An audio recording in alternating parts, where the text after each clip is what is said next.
Good afternoon, everyone, and welcome back to another Supercoach Insider podcast. My name is Swizz, here to talk the St Kilda Port Adelaide pre-season matchup. We've got a special guest from the Third Man Up podcast. Rossco, how are you, mate?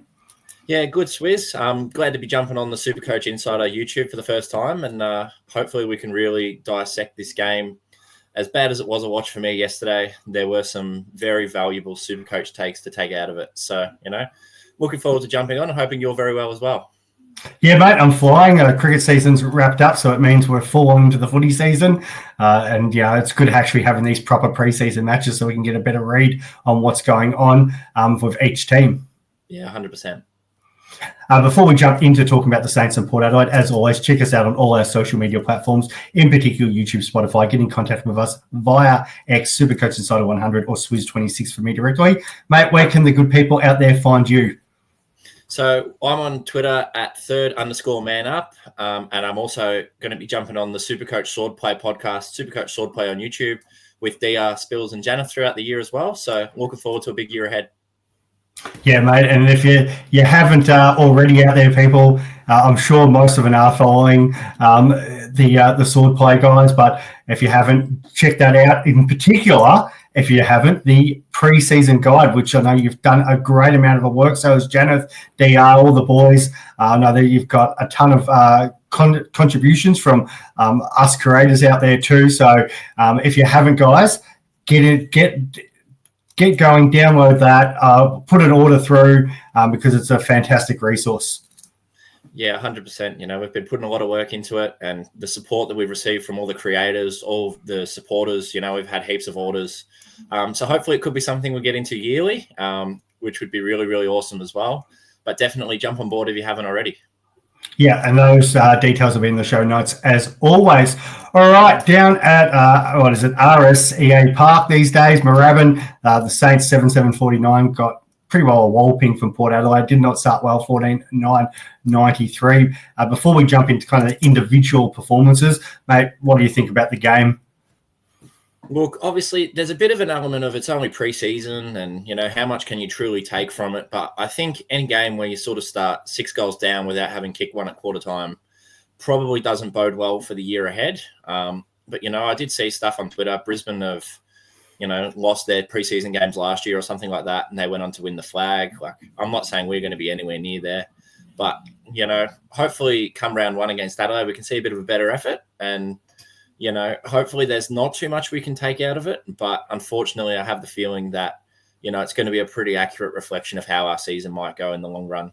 So I think there's two parts to it where St Kilda are massively undermanned with injuries at the moment. There's no shying away from that. And that's been my big thing. The competition's so close these days. If you lose 2 or 3 key players, it really puts you on the back foot. Now, all due respect, Butters is missing from Port Adelaide and it is a massive loss. But for a structure point of view, some of the players that are missing out of that St Kilda team, you just be shooting yourself as a Saints supporter thinking, why us every time? Yeah, 100%. Yesterday we had no King, no Marshall, no Sinclair, which are obviously 3 pretty big outs. But fortunately, it looks like we should get Marshall and Sinclair back for round 1. Max King might be touch and go. He might be a few weeks after. But then other than that, our list is mostly pretty healthy other than a few long-term injuries. So short-term pain, hopefully we can get through the full season with them, but we'll see how we go. Yeah, and that's for sure. Like, the injuries aren't going to last forever, but yeah, you kind of want them there to start the season just so you can get more wins and bake them early than losses. So, and it's always hard when you're sort of chasing your tail. And I think that could be a situation for St Kilda early on, but hopefully these guys do get up for that round 1 clash because it'll change everything. Yeah, definitely. That'd be really ideal. All right, so we'll get into the Saints first up. As you said, there were some promising signs. It wasn't maybe from the scoreboard point of view, but from a Supercoach point of view, there's definitely some players we are looking at. We've got up the top there, Jackson McRae. Actually, I might even just go straight to the FanFooty part here. McRae with the 117, fitted in beautifully, had the 32 touches, did everything that he needed to do. Jack Steele was an absolute warrior. Probably wasn't the game that we sometimes expect from him, but it's preseason. It's not the end of the world with the 79 because he was still, doing what he had to do, but probably didn't. He's an absolute ball, and we don't need players like that being an absolute ball in a preseason game. So I wouldn't worry too much of the fact it was 79. Wanganeen-Malira first half was brilliant, did tell down that second half, but yeah, the heat had gone out of the game by there. So they were probably the three keys from a premium point of view. What can you add on to those guys, mate? Look, I think super coaches should be pretty happy with Macrae's performance. The role's there, the intent looks to be there, and coming in at 392, I think he's someone we should still all have in our sides. Saw nothing yesterday that could change that. But then, as you say, with Steele, obviously a really gutsy performance, and I think he will continue to do that this year in the midfield. But I'm not sure if exactly it's a role that really tends itself to some consistent high-end scoring. I think I could sort of see it being a bit different with Wanganeen-Malira, though. I understand, as you say, the heat came out of the game yesterday in the second half. But I think he still has the potential to show some upside. I think he averaged 104 or something along those lines last year, maybe a little bit less. But if he can boost that up again, we have a pretty friendly buy, so I could see him going really well. I think Naz and Macrae would be the two I'd be looking at, but maybe not Steele. Yeah, and I think that's the case. Like, Steele does have a nice buy, and I know a few people are looking at players who are playing Richmond early, so he's a bit of a point of difference. But yeah, from the two massive premiums, so Macrae's, well, we treat him as a premium because he's going to put up premium numbers. But yeah, the Wanganeen-Malira is an interesting one. He did have the 5 clangers and the 3 free kicks against, which I think that was the thing that also hurt his score. But his DT to Supercoach ratio is awesome for Supercoaches. Loves to kick the ball, run and carry, 428 metres yesterday, which we know he can put up high metre gain as well. And he was so in the first half when Port Adelaide were dominating that game. As I said, he did tail off. So he is one that you can definitely look at. I know quite a few content creators are looking at that sort of either that D2 or D3 premium position. So I don't mind it. And there was nothing that I saw from that game where I'm like, oh no, this is just totally turned me off. The question is, how high can he push? I would have preferred to see it with Sinclair in the team, but as a guy who, he 100 to 105 guy with the potential to push up, you could do a lot worse. Yeah, absolutely. I think Sinclair should be ready to go for round 1. So that does really sort of bring the question of how does that affect his role? Does it come up? Does he lose some of his kick-ins? Does the ball go through Sinclair mainly or continue to go through him? We don't really know. But as you say, his floor is pretty good. He doesn't usually drop too many stinkers. He can usually guarantee you about 20 to 25 touches a game, usually 80 or higher. So we just got to watch and wait and see how he goes. Yeah, and I've just flicked back to the Daily Fantasy Stars stats there because he did have the 5 kick-ins. He also had a couple of CBAs, so I think there was a bit of a role change with that second half as well, where he actually was trialing him a little bit more around the ball. I don't think that would be the normal case throughout the season, but in pre-season matches, you're always going to trial different things. So that will also would have been a little bit of an effect of that score. But overall, I was pretty happy with his performance. One mid-price we'll touch on is Hugo Garcia. Did spend quite a bit of time around the ball yesterday, 72% CBAs. What were your thoughts on him? I personally have Garcia in my team. I think for now his role is certainly defined enough with that 72% CBAs to say he should make some cash for us, especially in our forward lines, if he's able to play that full-time mid-role. Looking at our outs, I couldn't really see too many that could come in and replace him. Marshall and Sinclair are the main ones. But then we've got, Boxall, who's one that did get some mid-time. We've got Filippo, who's out for 10 weeks. Paddy Dow's out indefinitely. And then I can't really see anyone else breaking in. With Windhager playing, he didn't get near the mid-time. Hunter Clark didn't play, but I don't think he can get really great, consistent mid-time. So I think the spot's his to lose. And for that, I think I'm going to be backing him in to start the season off really well. Yeah, the same. He's been in my side ever since Philippo's gone down. So I think he's hard to ignore there because he's going to get plenty of midfield opportunities. And if you're around the ball, you're more likely to touch it. That's not always guaranteed. But for a guy who's his price, I think he's too hard to ignore. Definitely. I think the other thing that we underestimate, he only had 3 yesterday, but last season coming off the bench as a sub, he was a bit of a tackle machine. So, 71 is obviously a great score for someone who's, 240K. But if you can bump that up with some extra tackles as well, his ceiling could rise a little bit. We could get a good spike out of him early and, see some big price jumps early on. I'm probably actually a bit surprised that his ownership isn't higher yet, because he's one, again, the content creators are all over. So if you're kind of out there and don't have him in, or kind of on the fence, I'd be trying to fit somebody like him in, because ever since Philippou went down, that was sort of his role for the taking. And even before that, I knew a couple of people were messaging me and talking to me about it. So 13%. Like when you've got people looking at Riley Sanders, for example, who I think may have even bumped up into sort of the 30%. Actually, I might even look that quickly. So Sanders is now 27%, so he's getting close there. And we know Sanders obviously does have a good role, but at 339, when you're comparing Garcia being 90K cheaper, they are kind of playing the same role as that midfield 3 option anyway. So I'd rather the guy who's 90K cheaper if I'm going to choose between the two. 100%. We've only got a limited amount of cash. We've got to try and squeeze it out wherever we can. And, soaring 70, both of them as an average, obviously Garcia is going to make more cash. So it does seem like a no-brainer that way. Yeah, exactly. These rookies, mate, there's plenty of them from a St Kilda point of view. I'll name a few here and you can go through each one.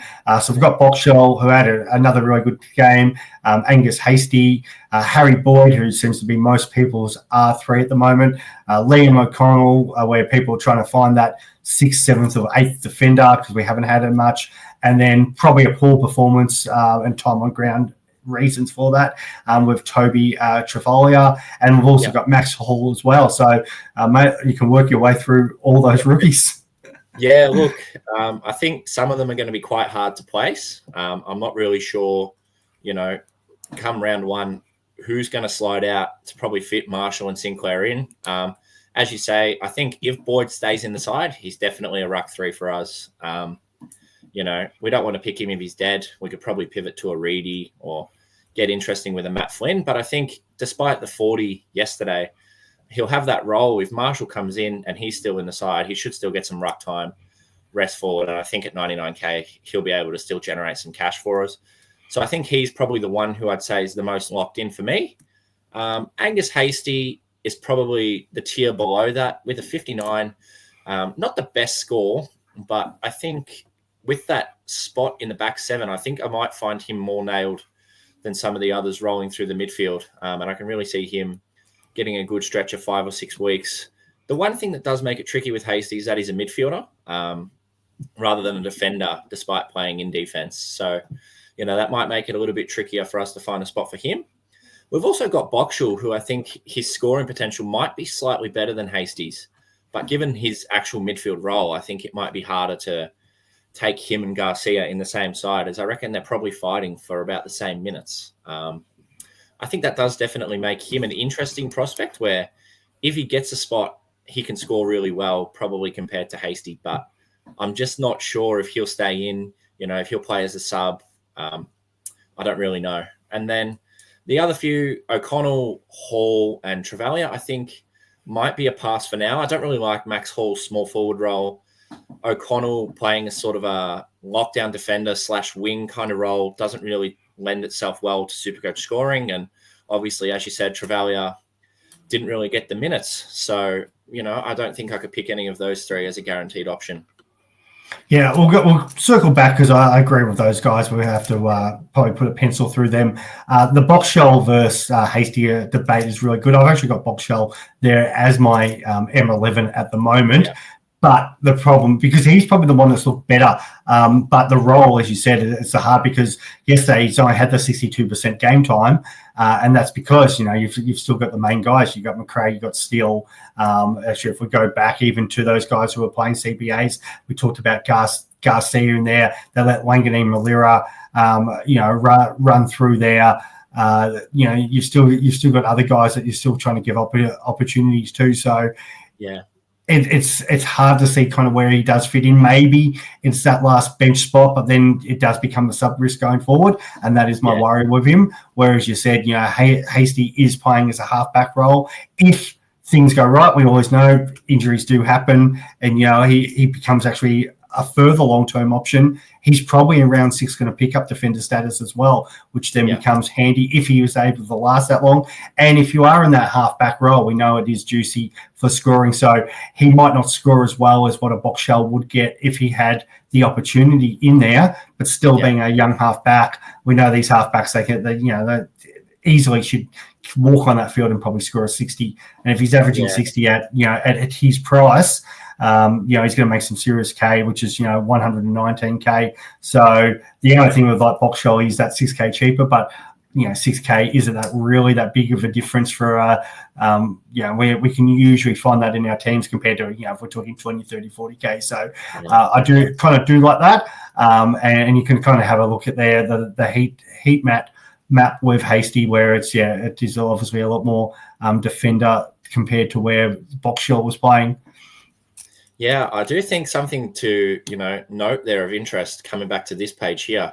Boxall's points per minute, 1.13 is the highest in the whole side. So, that just shows if he does get that role, his scoring potential is definitely there. Compared to Hasty, who's scoring at 0.66 per minute, obviously a bit lower. As you say, though, I think Hasty's probably a bit more guaranteed to get that backline spot. Yeah, and that's where it comes down to with these rookies. So, scoring potential is great, but they've got to be on the field to do that. And we've already got guys where we're on the sort of fence on, let's just say, from GWS, James Leake, who could be a potential sub-candidate, which is a worry. But because the defence rookies are so low, but his points per minute is quite good. He's going to get on field and score well, and that's how I feel about Boxshell. But the Saints could look at that as a guy who's like, well, if we're playing Marshall and Boyd and we need to go a bit smaller in that last quarter, well, here's a guy who can come on and be an impact guy, probably get 8 to 10 touches in a quarter because he's that sort of guy. And we could take off that extra tall and know that he's got a role there, where you're probably not doing it with one of those other rookie players that you guys have got. No, 100%. I mean, that does seem like a good strategy, but obviously it doesn't really, turn out too well for Supercoach to be relying on someone to come on and get a great score in a quarter. So, we just got to watch and see how these lineups come out. Yeah, so at least we'll get to have a look and see who's named, but I wouldn't be surprised if both named. But the worry then is we'll be probably sweating on who would be the potential sub. And I think, Boxshell, everybody's in. He's the one that just seems to be that. If they don't go, say, Toby Travalia, but I feel like they would have, maybe it's just because of that low game time, they were sort of seeing how Travalia would go as an impact guy. But at the same time, I thought they might have given him more time, and it kind of makes me feel like it's not going to be him, and Boxshell's probably maybe slightly ahead of him at the moment. No, 100%. We just got to watch and wait and see. Yeah. And then we move on to the opposition, Port, who were, they came out of the blocks brilliant. I thought they might be a little bit slower with just the fact that they've, they did lose their main guy in Butters, but it just seemed to make no difference at all. Even up forward, with no sort of Marshall, and they've had to fix up that back line. It's, they've just got so much quality, and we know why. They've been, a top team for a while. They've already made the decision on the coach, so they've taken away any issues around the off-field side of it. And so all guns blazing. There was a lot to like about the power.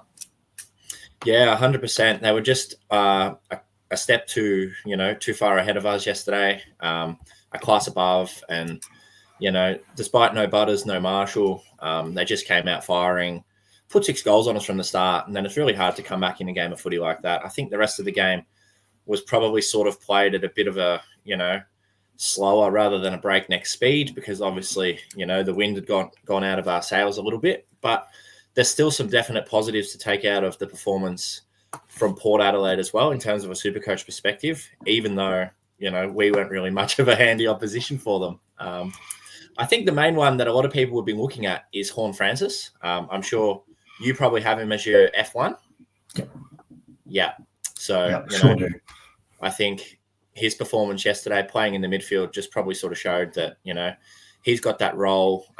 He did kick it behind, but, he was able to get forward at times and, hopefully being able to get forward, kick a goal or two, plus then getting that midfield time should just really lock him in to score really well. The other one that I think is worth discussing as well is Connor Rozee.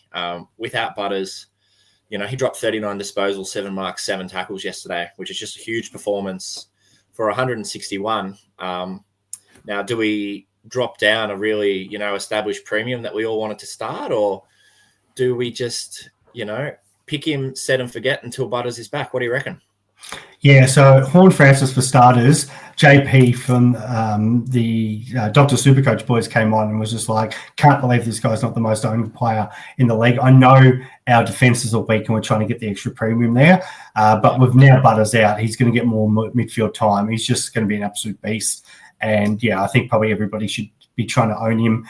It's, I could understand where some people's going on the fence. And even yesterday, it's still only at 108, but he's a guy that we can just lock in at F1. He's probably going to, because why Butters is out for that first 6 sort of weeks, he's probably going 110 during that period. So we know what he can deliver.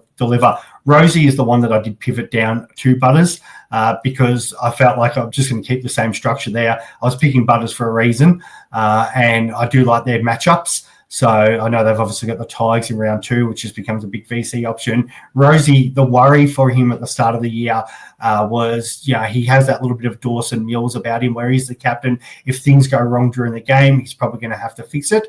But now the fact that they're missing their key man, he's got to step up for that period and lead by example. So he's going to go in there and be their main guy. And then you have a look at that breakdown from CBA's yesterday.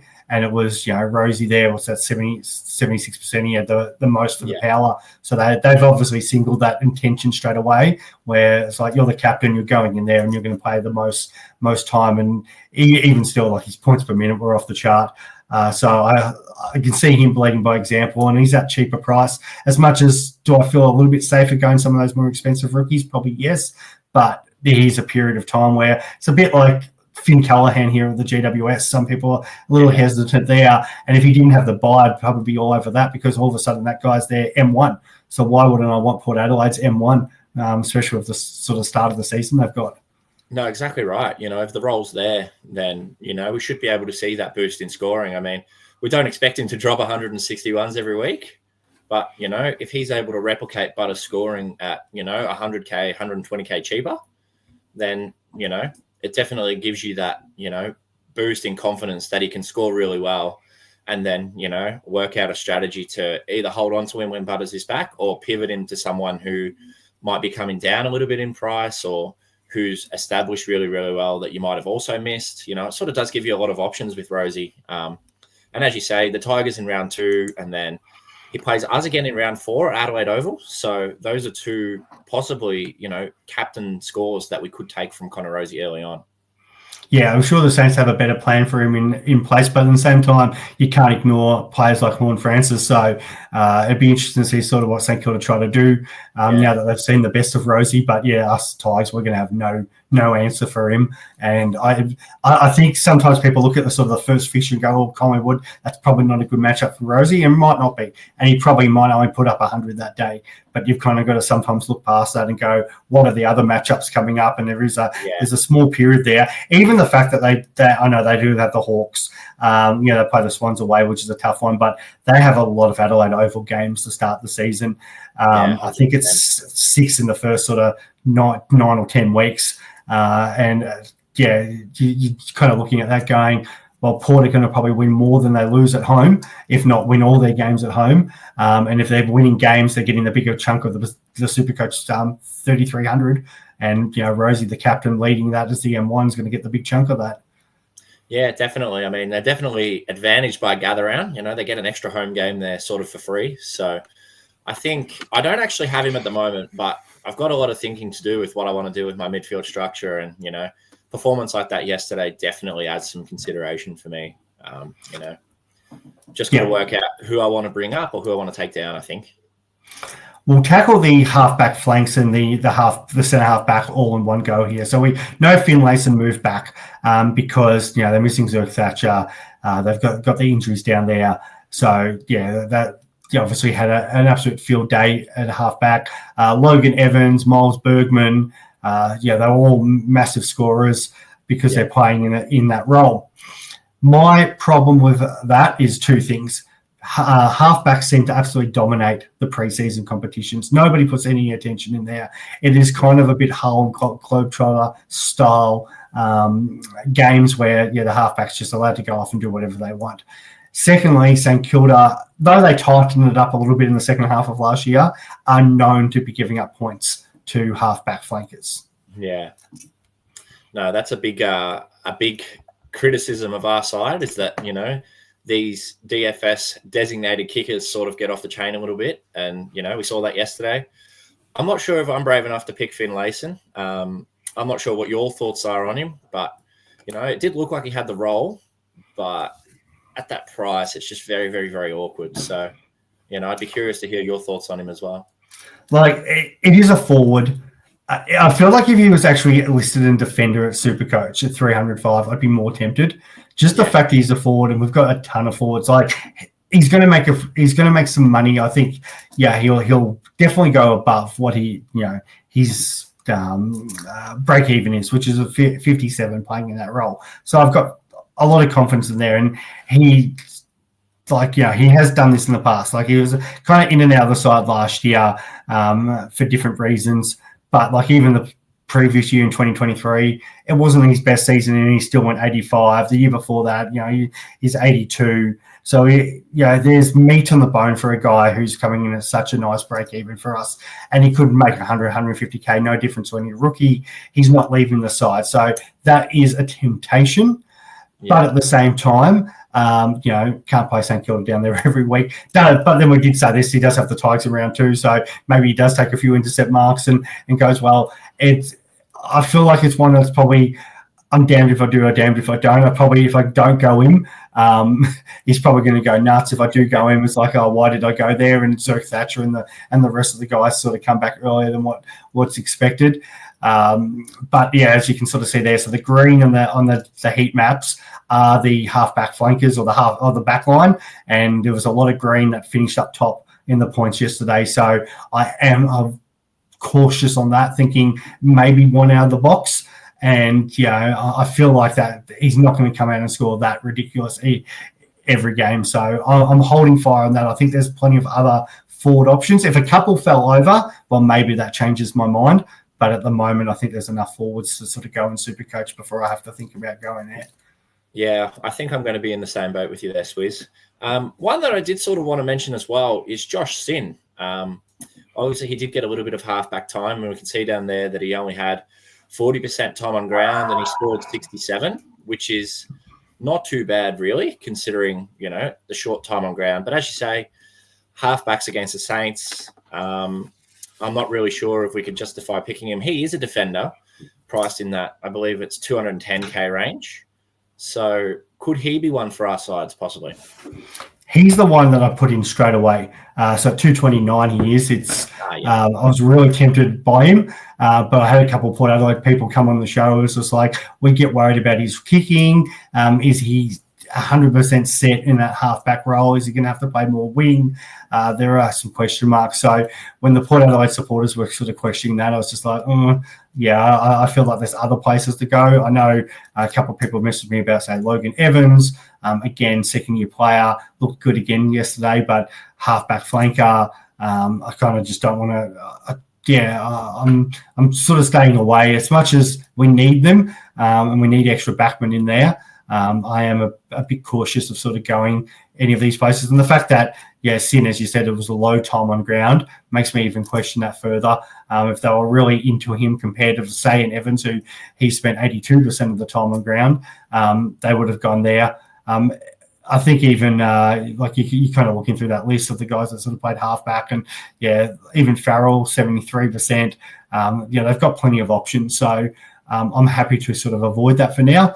And, if he goes well, good on him. Maybe I can always do a correction trade for somebody like him. No, 100%. We've got plenty of options who we all seem to be starting in that 400k range where, maybe if something goes wrong with a Shaw or a Perryman, we could easily, bank 200k and drop down to a Josh Sin sort of type. That could be something in the horizon for sure. Do you have anyone else from Port Adelaide that maybe sort of interested you a little bit yesterday? Well, I've had a lot of questions. Even when I got back to the cricket cop yesterday, I was having people talk to me about Sam Powell-Pepper. They thought he had a great game. We know he's 15% owned at the moment, 180K. So it's it is that rookie price. 75, great score. His DT, the Supercoach, wasn't great, obviously minus 13 compared to the other one. But he has a role in there. Is reliant on him, kicking a couple of goals. If he doesn't kick those goals, it's probably, maybe it's a 50-ish game. And all of a sudden it's like, do I really want somebody who's only going 20 points over his break even? Like if I knew he could sort of deliver that all the time. And then there's the other worry. He's coming back from a long-term injury. He was obviously the one that, that they wanted to sub him off. Is he a sub candidate? Is the potential that they sub him off in games where, they're far enough ahead, just because they don't need to play him until he sort of, gets his body completely right. So I do have enough questions there about him. They've got a young Joe Berry there. Didn't have the best game yesterday, but did still see plenty of action. Typical small forward. He's going to have good games and bad games. And anybody who's played Supercoach long enough, I only think back a couple of years ago to when Josh Shelley came into the competition. 1 week he'd score 100, the next week it was 30. And this is the problem with all small forwards. So, like Berry, I know people are looking at Kakao. At least I feel like Kakao, he guaranteed he's going to play every week, and he is Essendon's small forward, where Port Adelaide have plenty of options down there, and I feel like they'll take each other points, or one will go big 1 week, and then the next week the other one will go big. Yeah, 100%. As you say, there's plenty of them that fit that mold. I remember Darcy Jones last year. He was definitely one that fit that mold as well, where you get a big game out of him where he drops a 90 and then he doesn't touch the ball till the third quarter and gets subbed off the next week. So you can't really win either way. You bench him, you miss his score, and then you put him on field the next week and he doesn't go so well. So Berry's still in my side at the minute. I don't have Powell-Pepper, but as you say, Kako, probably one around a similar price, whose role going to be very similar, but his job security might be better. So could be worth a pivot there. But other than that, I think those two probably worthy rookie considerations, but there's still a few question marks around them for sure. The one strategy potential with them is you could potentially have both Powell-Pepper and Berry, put one in the flex and one at F6. And one's probably going to pop off. So at least one covers the other score. It's just, that is a way maybe of playing the flex position if that's, if you're considering both. No, 100%. I mean, with that score dropping out, if it's too low, then, it definitely does give you the capacity to try that. Maybe not for me starting Powell-Pepper at 180K in the flex, but I suppose we'll see how we go. Yeah, for sure. And the last one is the ruckman we've got to mention is Jordan Sweet. Everybody's looking for value in the ruck. Did pretty well yesterday, but there is a key there, and we only have to flick back to the Saints. And the big thing, if you have a look down, hit outs, it is Harry Boyd that did most of the ruck work yesterday. Yeah. So not to say he's not a good player, because I think he's definitely got the role over Asoldo. But, it was an 88. It was only the 68% game time, but still, it's not like it was a complete domination of Harry Boyd. I think he definitely got the better of him. Is Sweet...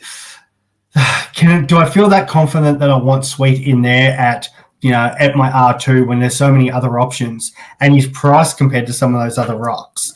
It's like, well, is he really that much cheaper compared? Like, $4.78 when I can sort of go up, even if it's hypothetically 60, 70K and I'm getting up to Meek, or, we know DeConning's only 60K.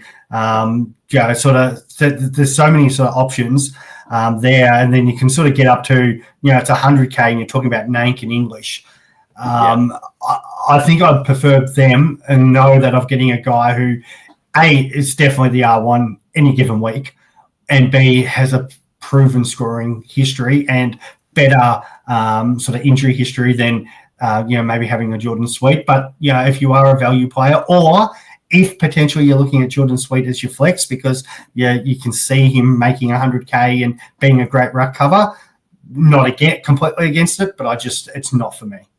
Yeah, I think I'm going to have to agree with you on that one, Swizz. I like him as a player. I think he's very solid, strong ruckman, and his performance yesterday did show that. but too many question marks, whether he's going to have the guaranteed role, whether they might do a 2-ruck strategy with Soldo, injury history, plus I think around the price, there might just be better options. So again, not for me, but, as you say, if you're hunting value, then I don't see why you couldn't go after him. Yeah, it's my good mate's godfather. He'd probably go there and pull his team of value and probably gets paid off as he always does. So wouldn't be surprised if Sweet comes out and averages sort of a flat 100, but rucks are different. Like we talk about Port Adelaide having some good fixtures early on, but those fixtures are good from a team point of view. Sometimes it's necessarily not a ruck point of view. The good thing is, like Darcy Cameron and Draper in 1 and 3 isn't too bad, but he's also got Nank, Marshall, Meek, Grundy and Cherry early on, and then I think it's English after that. So from a ruck perspective, it's pretty tricky for I can't say a young fellow anymore, but it's pretty tricky for Sweet. No, 100%. I think that covers it, and unless you had somebody else, mate. No, not really. I think, that's a pretty decent summary of everyone. Two pretty relevant teams, especially St Kilda. But I think with Horn Francis and Rosie being definite considerations, possibly Berry, it's a pretty important game to have a look at. And, hopefully we can find some good value, some guaranteed premium scoring from this one as well. So, no, beautiful. Thank you so much, Rossco. Check out Third Man. Get the preseason guide, guys. And I appreciate you jumping on, mate. No worries. Thanks for having me on, Swiss. Cheers. Thanks, community. We'll talk soon. Bye. Beautiful.